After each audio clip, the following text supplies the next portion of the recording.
जय जगन्नाथ नमस्कार मु आपणकर सनी पुणी थे स्वागत करुच्ची आपणकर अति प्रिय कार्यक्रम जीवन जिज्ञासार यह भावपूर्ण आसर को आसी मनरे जागर को लेकिन जिज्ञासाटी जागर करने आम समस्त इच्छा राति तमाम उजागर रही देवादी देव महादेवंकर उपासना करने आम समस्त मन तेबे जागर रे कौन सब विधि आपणा दरकार जागर पूजाटी केमिति करबा दरकार जहाँ फल कि महादेव आम उपर प्रसन्न हेबे यार समाधान रखापी आम सहित जोड़ी होती आमर अति प्रिय ज्योतिर्विद वास्तुविद पंडित चित्तरंजन महापात्र नमस्कार। जय जगन्नाथ। जय जगन्नाथ। पाखे आसुची जागर निहाती भाव में जागर संपर्क में बहुत किसी जानापी आम श्रोता मानकर आम दर्शक मानकर मन जागर में महादेव को केमिति उपासना कले कौन सब विधि आपणईले आम कृपा लाभ करवा।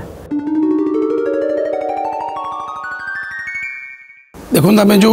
जो जागर विषय में आज आलोचना करुचे आज्ञा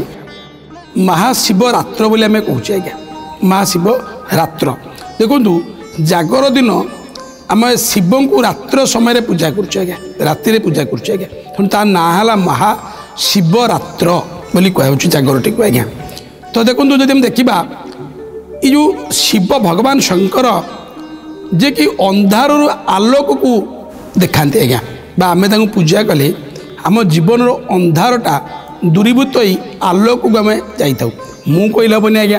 आप पूर्ण मात्रा अनुभव भी करुवे आज्ञा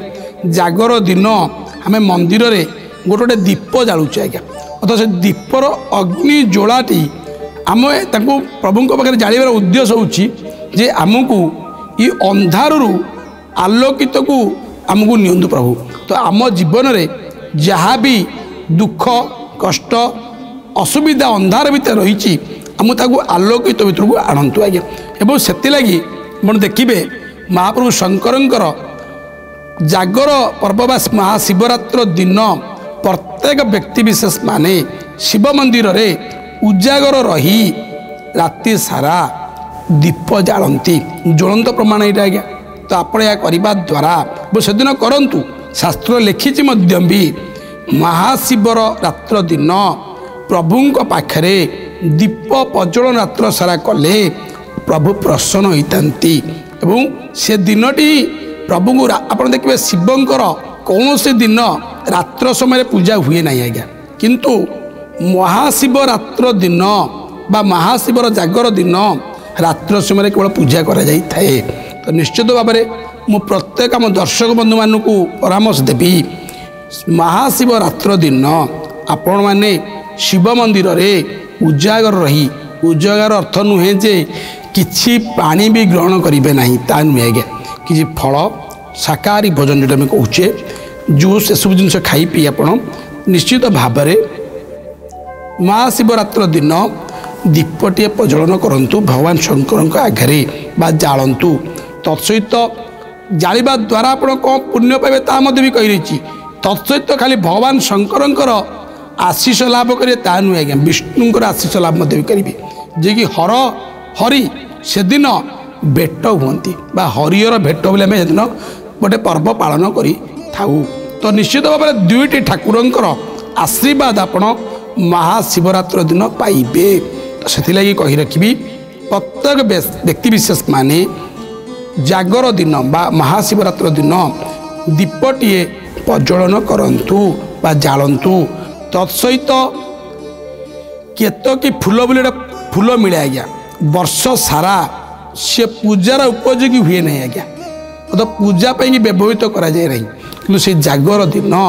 केतकी फूलटी व्यवहार करा जाए आमर कार्यक्रम माध्यम पूर्व आम आलोचना करीचे केतकी फूलर महात्म्य भी कहीं ना भगवान को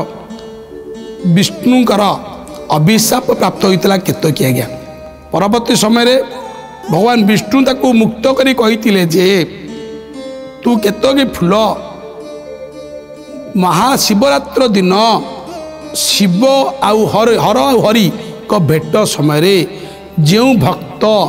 लगी करती सी विष्णु आउ शिवंकर अशेष कृपार पात्र हुंती बा सानिध्य लाभ करती। तो से लगी परामर्श देवी से दिन आपण मैंने हरिहर भेट समय महाशिवरात्र दिन कौन से शिव मंदिर रे